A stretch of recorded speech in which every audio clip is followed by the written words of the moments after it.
사도신경으로 우리의 신앙을 고백하겠습니다. 나는 전능하신 아버지 하나님 천지의 창조주를 믿습니다. 나는 그의 유일하신 아들 우리 주 예수 그리스도를 믿습니다. 그는 성령으로 잉태되어 동정녀 마리아에게서 나시고 본디오 빌라도에게 고난을 받아 십자가에 못 박혀 죽으시고 장사된 지 사흘 만에 죽은 자 가운데서 다시 살아나셨으며 하늘에 오르시어 전능하신 아버지 하나님 우편에 앉아 계시다가 거기로부터 살아있는 자와 죽은 자를 심판하러 오십니다. 나는 성령을 믿으며 거룩한 공교회와 성도의 교제와 죄를 용서받는 것과 몸의 부활과 영생을 믿습니다. 아멘. 하나님께서 오늘 우리에게 주시는 말씀은 역대하 12장 말씀입니다.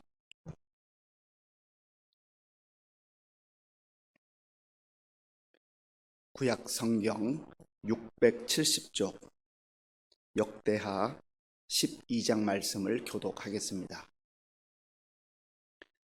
르호보암의 나라가 견고하고 세력이 강할짐에 그가 여호와의 율법을 버리니 온 이스라엘이 본받은지라. 그들이 여호와께 범죄하였으므로 르호보암 왕 제5년에 애굽 왕 시삭이 예루살렘을 치러 올라오니 그에게 병거가 1200대요 마병이 6만 명이며 애굽에서 그와 함께 온 백성 곧 리비아와 숫과 구수 사람이 헤아릴 수 없이 많더라. 시삭이 유다의 견고한 성읍들을 빼앗고 예루살렘에 이르니 그때에 유다 방백들이 시삭의 일로 예루살렘에 모였는지라. 선지자 스마야가 르호보암과 방백들에게 나와 이르되 여호와께서 이같이 말씀하시기를 너희가 나를 버렸으므로 나도 너희를 버려 시삭의 손에 넘겼노라 하셨다 한지라. 이에 이스라엘 방백들과 왕이 스스로 겸비하여 이르되 여호와는 의로우시다 하매 여호와께서 그들이 스스로 겸비함을 보신지라. 여호와의 말씀이 스마야에게 임하여 이르시되 그들이 스스로 겸비하였으니 내가 멸하지 아니하고 저희를 조금 구원하여 나의 노를 시삭의 손을 통하여 예루살렘에 쏟지 아니하리라. 그러나 그들이 시삭의 종이 되어 나를 섬기는 것과 세상 나라들을 섬기는 것이 어떠한지 알게 되리라 하셨더라. 애굽 왕 시삭이 올라와서 예루살렘을 치고 여호와의 전 보물과 왕궁의 보물을 모두 빼앗고 솔로몬이 만든 금 방패도 빼앗은지라. 르호보암 왕이 그 대신에 노스로 방패를 만들어 국문을 지키는 경호 책임자들의 손에 맡기매 왕이 여호와의 전에 들어갈 때마다 경호하는 자가 그 방패를 들고 갔다가 경호실로 도로 가져갔더라. 르호보암이 스스로 겸비하였고 유다의 선한 일도 있으므로 여호와께서 노를 돌이키사 다 멸하지 아니하셨더라. 르호보암 왕은 예루살렘에서 스스로 세력을 굳게 하여 다스리니라. 르호보암이 왕위에 오를 때의 나이가 41세라. 예루살렘 곧 여호와께서 이스라엘의 모든 지파 중에서 택하여 그의 이름을 두신 성에서 17년 동안 다스리니라. 르호보암의 어머니의 이름은 나아마요 암몬 여인이더라. 르호보암이 악을 행하였으니 이는 그가 여호와를 구하는 마음을 굳게 하지 아니함이었더라. 르호보암의 처음부터 끝까지의 행적은 선지자 스마야와 선견자 이도의 족보책에 기록되지 아니하였느냐. 르호보암과 여로보암 사이에 항상 전쟁이 있으니라. 르호보암이 그의 조상들과 함께 누움에 다윗성에 장사되고 그의 아들 아비야가 그를 대신하여 왕이 되니라. 아멘.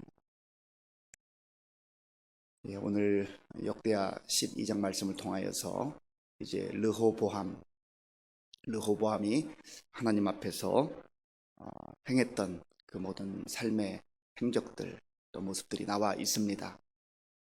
오늘 1절 말씀을 통해서 우리가 먼저 기억하고 깨달아야 할 것은 잘 될 때 겸손해야 한다 하는 것입니다.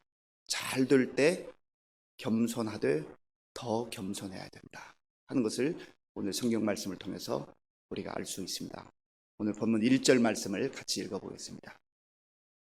르호보암의 나라가 견고하고 세력이 강해짐에 그가 여호와의 율법을 버리니 온 이스라엘이 본받은지라. 아멘. 오늘 1절에 보면 나라가 견고하게 될 때에, 그리고 세력이 강해질 때에 이 르호보암이 교만해졌습니다. 우리는 잘 되면 내가 더 하나님 잘 섬기고 하나님 앞에 충성하고 하나님 뜻대로 살 것 같이 생각할 때가 많지만 사실은 그러지 못할 때가 많다고 하는 거예요. 왜냐하면 사람이 너무나 쉽게 교만해질 수 있기 때문에 그렇습니다. 제가 여러 차례 말씀을 드렸는데요, 교만해지는 것은 연습이 필요하지 않습니다. 그냥 하나님 바라보지 않고 열심히 살면 교만해집니다. 이게 교만의 특성이에요. 연약한 인간들의 모습이라고 하는 것이죠. 겸손은 저절로 되는 법이 없습니다. 끊임없이 하나님을 바라보고 하나님 앞에서 나 자신을 비추어 볼 때에만 겸손한 모습을 유지할 수가 있습니다. 그런데 교만이라고 하는 저절로 찾아와요. 그래서 교만이 무서운 것입니다. 연습하지 않아도, 하나님 바라보지 않으면, 하나님 의지하지 않으면, 내 생각대로 내 대로 살면 바로 교만해진다고 하는 겁니다. 르호보암이 하나님의 은혜 가운데에 그가 왕위에 오르게 되었고, 또 하나님의 도우심 가운데에 나라가 강성해지고 견고해졌다. 얼마나 감사한 일이에요. 그러면 하나님 앞에 엎드려 기도하는 가운데, 하나님, 이 모든 것이 하나님의 은혜입니다. 하나님께서 도와주셨습니다. 저는 비록 부족하고 연약하지만 하나님의 은혜로 이렇게 여기까지 왔습니다. 이 모든 것 하나님께서 하신 것입니다. 그리고 하나님 앞에 영광 돌리고 하나님께 감사 찬송을 했다면 얼마나 좋았겠습니까? 그런데 오늘 본문에는 르호보암의 나라가 견고하고 세력이 강해짐에 그가 여호와의 율법을 버리니, 이게 참 안타까운 일이죠. 하나님의 율법을 버렸다고 하는 것은 하나님의 말씀을 버렸다고 하는 겁니다. 하나님의 말씀을 깡그리 잊어버리고 이제 내가 그래도 능력이 좀 있구나, 내가 할만하구나, 이제 자신감이 붙었구나, 이렇게 스스로를 위로하고 독려하는 가운데 하나님의 말씀을 슬그머니 빼버리는 것이죠. 역대하 11장에 보면 이 르호보암이 한 3년 정도 다윗의 길과 또 솔로몬도 초창기에 하나님 앞에 기도하며 참 열심히 했잖아요. 3년 정도 하나님 앞에 그렇게 말씀을 지키고 순종하며 살았던 모습을 기록을 하고 있습니다. 그가 17년 동안 왕위에 있었으니까 그 초반에 조금 3년여간 열심히 하고 하나님을 겸손한 마음으로 섬겼는데 조금 잘 되는 것 같으니까, 자리가 잡히는 것 같으니까 이제 하나님의 말씀을 거역하고 자기 멋대로, 제 뜻대로 그렇게 하게 된 겁니다. 하나님의 말씀을 버렸다고 하는 것은 다른 말로 말하면 하나님을 버렸다라고 하는 말과 동일한 것입니다. 하나님을 무시하기 때문에, 하나님을 경홀히 여기기 때문에 하나님이 주신 말씀을 소홀히 하는 것 아니겠습니까? 하나님을 정말로 경외하고 하나님을 사랑하고 하나님을 신뢰한다고 한다면 어떻게 하나님의 말씀을 버릴 수가 있겠습니까? 오늘 우리도 마찬가지입니다. 우리가 정말 힘들고 어려울 때는요, 하나님 앞에서 무릎을 꿇고 하나님, 저 도와주세요. 우리 가정 세워주세요. 세워주세요. 우리 자녀들 하나님 지켜주세요. 우리 교회를 하나님께서 다시금 부흥시켜주세요. 라고 그렇게 기도합니다. 그런데요, 조금 잘 되는 것 같으면 마치 내가 능력이 뛰어나서, 내가 뭔가 잘해서, 내가 이제 하나님 의지하지 않고도 내 힘으로만 해도 될 것처럼 그렇게 착각에 빠지게 된다는 겁니다. 이것이 바로 교만의 특징이에요. 오늘 우리가 하루를 또한 살면서 매사에 나의 자신감, 나의 열정, 또 나의 지식, 이런 거 잘 활용하는 거 좋지만, 그러나 그것이 하나님의 자리를 차지해서는 안 된다고 하는 겁니다. 하나님께서는 교만한 자를 대적하시되 겸손한 자들에게는 은혜를 주시느니라. 정말 우리가 하나님의 은혜 가운데 계속해서 살기를 원한다면 교만을 내버리고 겸손한 자세로 그렇게 하나님 앞에 무릎 꿇고 기도하는 그러한 모습을 보여야 할 것입니다. 그래서 사도 바울도 고린도전서 10장 12절에서 그런즉 선줄로 생각하는 자는 넘어질까 조심하라. 선줄로 생각하는 자는 어떤 자예요? 모든 일이 잘 될 때, 잘 되는 것 같을 때 그때 조심하라는 거예요. 겸손해야 한다는 거예요.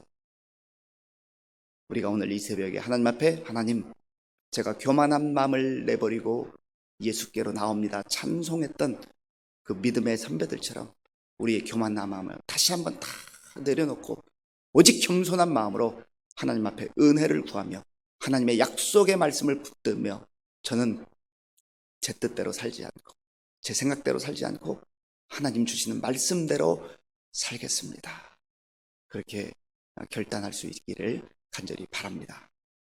이제 하나님께서 5년을 기다리셨어요. 5년. 그러니까 3년 동안은 이 르호보암이 하나님 말씀을 잘 섬겼다고 했으니까요. 또 하나님 뜻대로 살았다고 했으니까 실제적으로 하나님께서 2년 동안 기회를 주신 거예요. 이 르호보암이 왕 위에 오른 지 5년이 될 때에 이제 하나님께서 애굽의 왕 시삭을 보내셔서 이 르호보암의 교만을 이제 채찍질 하십니다. 그 말씀이요, 본문 2절 그리고 3절에 나와 있습니다. 2절과 3절을 같이 읽겠습니다. 그들이 여호와께 범죄하였으므로 르호보암 왕 제5년에 애굽 왕 시삭이 예루살렘을 치러 올라오니 그에게 병거가 1200대요 마병이 6만 명이라며 애굽에서 그와 함께 온 백성 곧 리비아와 숫과 구스 사람이 헤아릴 수 없이 많더라. 아멘. 그들이 여호와께 범죄하였으므로, 사실 르호보암이 그렇게 하나님 앞에 교만해지고 또 하나님의 말씀을 저버리고 하나님을 떠날 때에 이스라엘 백성들도, 여기서 이 역대기에서 이스라엘 백성이라고 하는 것은 북쪽 이스라엘을 말하기보다는 남쪽 유다를 말합니다. 왜냐하면 이 역대기에는 거의 대부분 남유다에 관련된 내용만 나오기 때문에 그렇습니다. 그래서 온 이스라엘이 본받은지라, 르호보암뿐만 아니라 지도자가 그렇게 하나님을 떠나고 말씀을 무시하고 교만해지자 백성들도 덩달아서 그 모습을 본받게 되었다는 것이죠. 그래서 그들이 여호와께 범죄하였으므로, 이런 면에서 지도자가 본을 보이는 것이 얼마나 중요한지 모릅니다. 우리 가정에서도 그래요.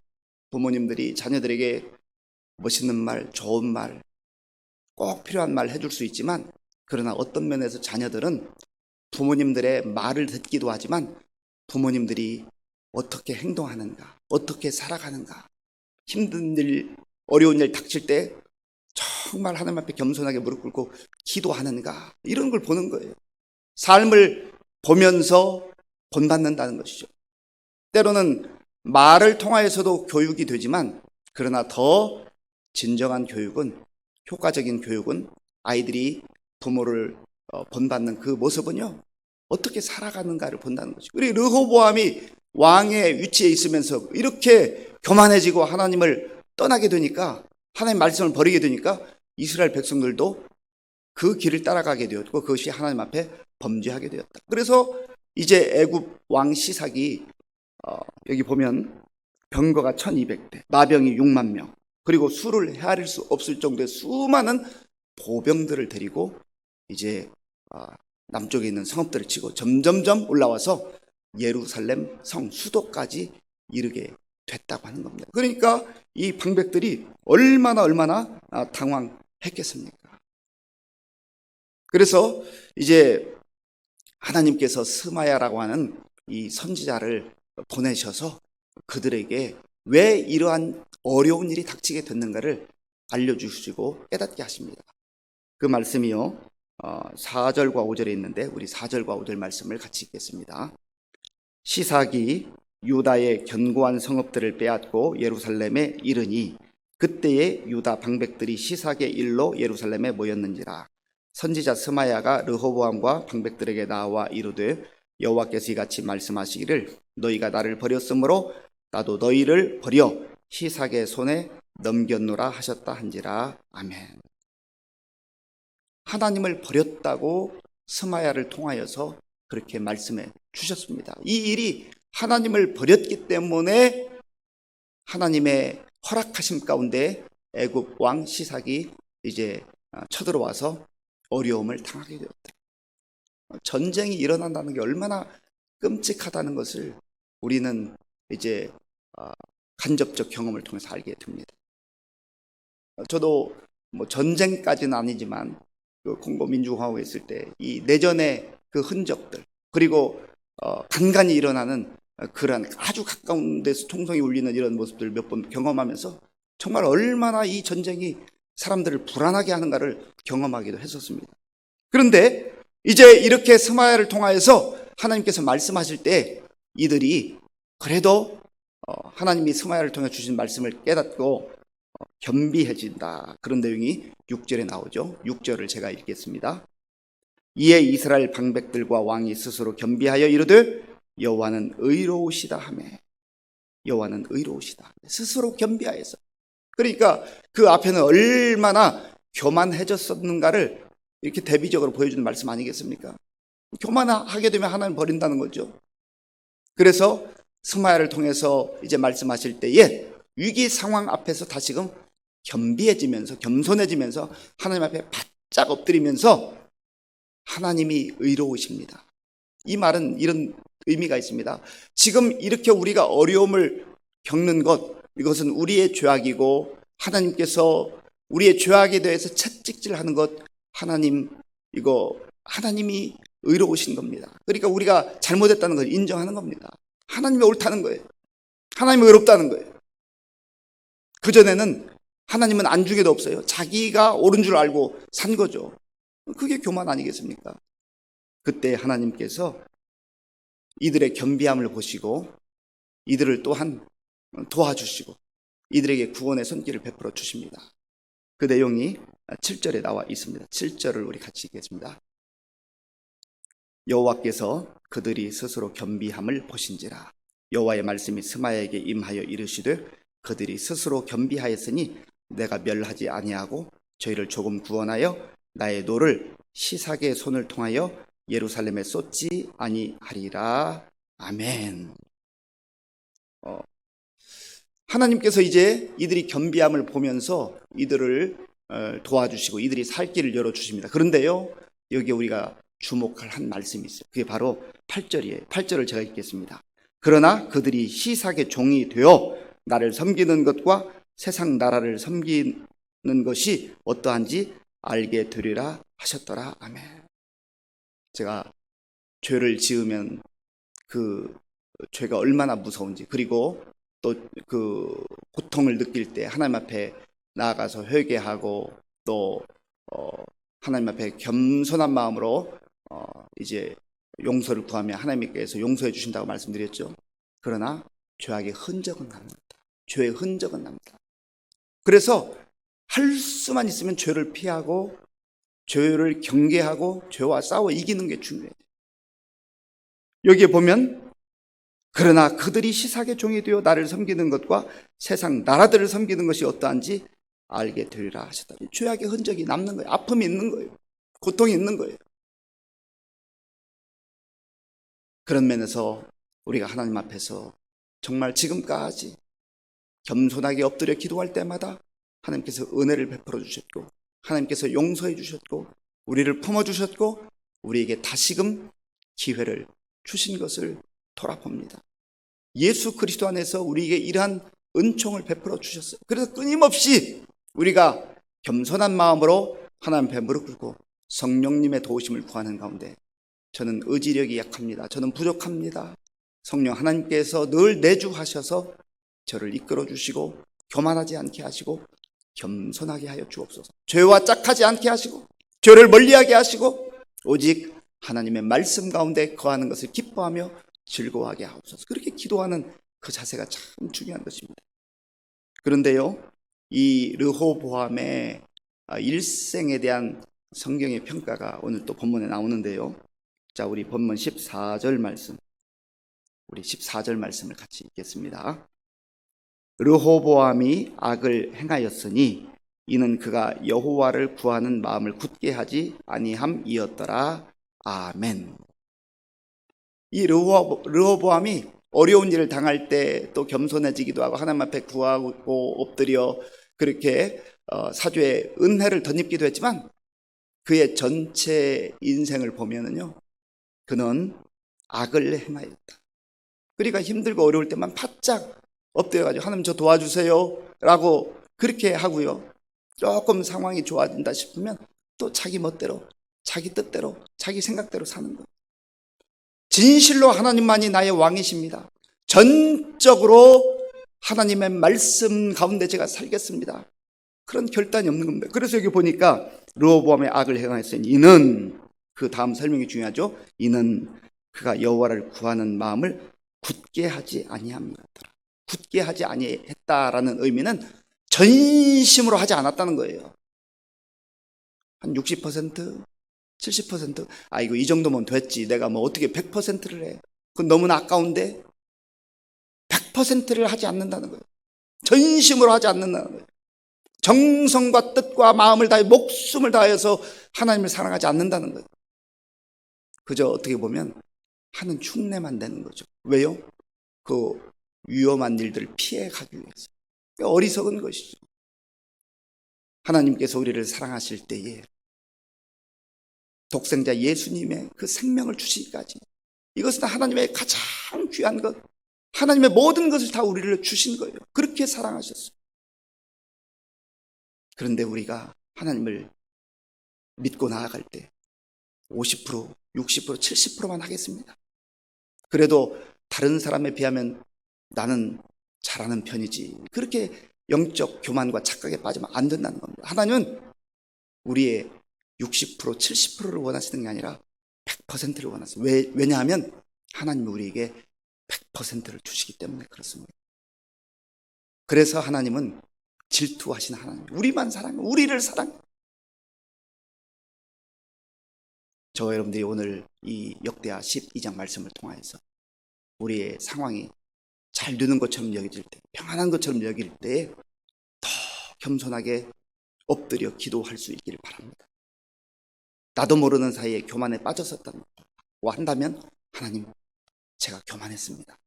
다시금 겸손한 자리로 나아가기를 원합니다. 그렇게 기도할 수 있기를 바랍니다. 또한 하나님 앞에 행여라도 우리가 교만해졌다 할 때에 그때의 말씀을 통하여서 우리가 정말 겸손하게 무릎 꿇는 그 자리에 나아가야 될 것이며, 무엇보다도 이 말씀을 통해서 나는 지금 하나님을 전심으로 섬기고 있는가, 100% 있는가, 내 인생을 전적으로 하나님께 맡기고 있는가 라고 하는 것을 확인하시면서 오늘도 하나님을 기쁘시게 하는 그런 믿음의 사람들로 살 수 있기를 간절히 바랍니다. 기도하겠습니다. 아버지 하나님, 감사합니다. 오늘 역대하 12장 말씀을 통하여서 우리의 상황이 잘 되는 것처럼 보일 때, 또 평안할 때 더 겸손한 마음으로 엎드려 기도해야 할 것을 알게 되었습니다. 하나님, 우리가 진정 겸손한 자가 되어서 하나님의 은혜를 덧입게 하여 주시옵소서. 아버지 하나님, 오늘 우리 의정부 시민교회 속한 모든 성도님들 어디서 살아가든지 삶의 자리에서 겸손함으로 하나님께 영광 돌릴 수 있도록 인도하여 주옵소서. 예수님의 이름으로 기도하옵나이다. 아멘. 주기도문으로 예배를 마치겠습니다. 하늘에 계신 우리 아버지, 아버지의 이름을 거룩하게 하시며 아버지의 나라가 오게 하시며 아버지의 뜻이 하늘에서와 같이 땅에서도 이루어지게 하소서. 오늘 우리에게 일용할 양식을 주시고 우리가 우리에게 잘못한 사람을 용서해 준 것 같이 우리 죄를 용서하여 주시고 우리를 시험에 빠지지 않게 하시고 악에서 구하소서. 나라와 권능과 영광이 영원히 아버지의 것입니다. 아멘. 오늘 우리에게 주신 말씀을 생각하면서 기도할 때 특별히 하나님, 겸손하게 하여 주옵소서. 하나님의 말씀을 저버리지 아니하고 하나님의 말씀을 기억하며 말씀대로 살게 하여 주옵소서. 기도하시고요. 또 나라와 민족을 위해서 기도하시고 코로나19 극복을 위해서 기도하고, 또 이 힘들고 어려운 시간들을 보내면서 우리의 예배 생활이, 기도 생활이 소홀해지지 않도록 위해서 기도하겠습니다. 그리고 우리 교회와 성도님들을 위해서 기도할 때 또 질병으로 많은 어려움을 당하는 성도님들이 있습니다. 날씨가 많이 추워졌는데 우리 어르신들 영육간에 강건할 수 있도록 또 우리의 다음 세대 청년들, 청소년, 어린아이들 위해서 함께 기도하겠습니다. 아버지 하나님 감사합니다. 하나님께서 오늘도 우리의 단잠을 깨워주시고 이 고요하고 정말 처음 시작하는 이 시간을 하나님 앞에 엎드려 기도하는 가운데, 예배 드리는 가운데 시작할 수 있도록 도와주셔서 감사합니다. 아버지 하나님, 우리의 모습이 너무나 쉽게 교만에 빠지기 쉬운 것을 알게 하시고 인정하게 하시고 날마다 주님 앞에 엎드려 기도하는 가운데 겸손한 자들로 살아갈 수 있도록 인도하여 주시옵소서. 교만은 패망의 선봉이라고 말씀하셨고, 아버지 거만한 마음 넘어지면 앞잡이라고 말씀하셨사오니 하나님 아버지여, 우리가 하나님의 말씀을 기억하게 하시고 하나님께서 교만한 자 대적한다고 말씀하신 그 말씀을 기억하며 우리가 하나님의 은혜를 구하며 하나님의 은혜를 받기 위하여서 겸손한 자들로 오늘도 살아갈 수 있도록